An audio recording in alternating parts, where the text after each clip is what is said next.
Good evening, everyone. We're going to deviate a little bit from the topic that we've been dealing with until now, awaiting Mashiach, and actually dedicate some of these episodes towards the Tehillim that we say in challenging times.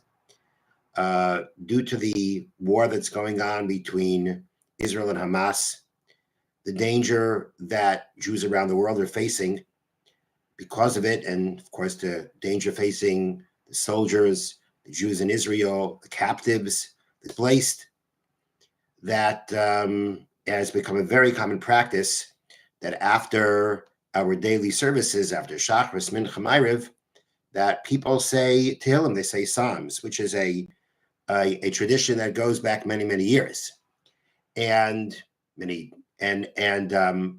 there are certain specific ones that we have a tradition to say during these trying times.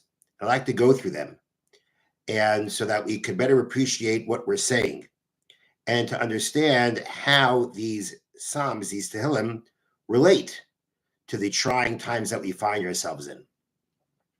So today we're going to focus on Tehillim Yud Gimel, Psalm 13. And the Psalm, and we'll go through each verse, translate, and explain. Yud Gimel begins, Lamanatseach Mizmar LeDavid, to him who grants victory, a Psalm of David. Now, what I'm going to be sharing with you is primarily the commentary of Radak, commentary on the Nevi'im and Ksuvim, on the prophets and the scriptures, and the commentary of Reb Shamshon Nefal Hirsch on Tehillim.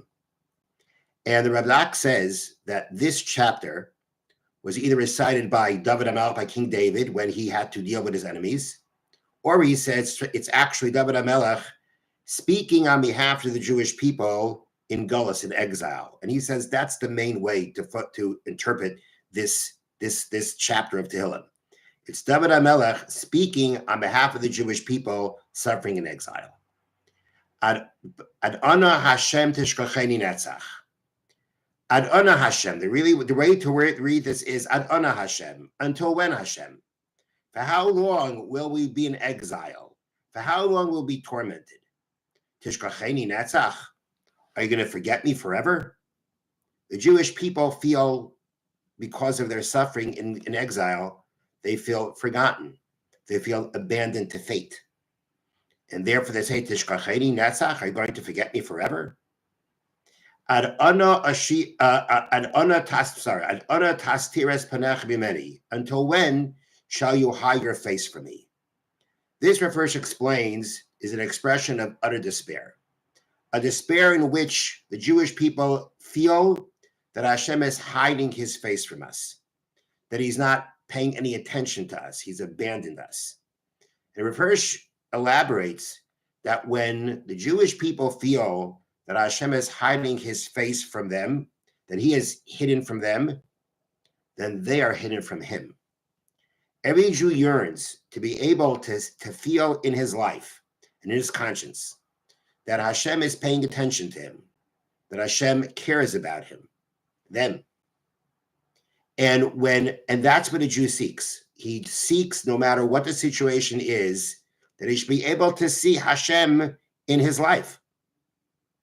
And when it comes to a point that he can't do that, things have become so bad. The situation seems so random and abandoned and just in the hands of fate. And things are going so bad for the Jewish people that it seems that Hashem is not looking at us.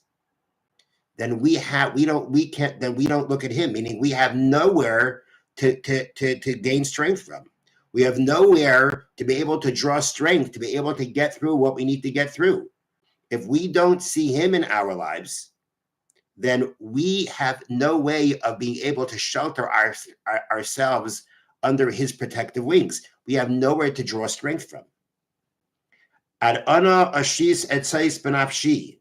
For how long will I seek counsel within myself? If I'm abandoned, if I'm left to my own devices, then that means I have to keep looking for some kind of solution to my problems from within myself. But that doesn't work. So how long am I have to do this for?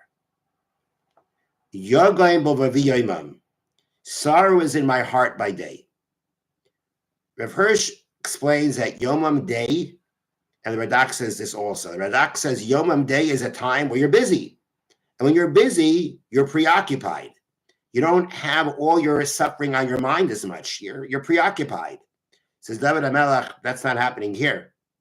That's not happening for us in Gullus. Even when I should be busy, the sorrow is in my heart. Rav Hirsch explains it as Yomam Day is when we're supposed to be productive. We're supposed to be accomplishing things, but we can't. Yogain, there is sorrow. There is this sense of loss, and the sense of loss of hope that carries through even when I should be productive. I can't do anything. For how long will my nation exalt himself over me? If my enemies see that on the outside I'm oppressed, on the inside I'm broken, then of course they're going to look at themselves as superior and as us as inferior, which is the way they look at Jews all the time, as inferior, as a broken, inferior people. But David HaMelech says, how long are they going to exalt? How long will I be broken and suffering and downtrodden and broken in spirit in Gullus, in the exile, that the enemies will exalt themselves over us? Habita aneni Hashem Elokai. Look and answer me, Hashem my God. The verse explains, look and answer is one thing.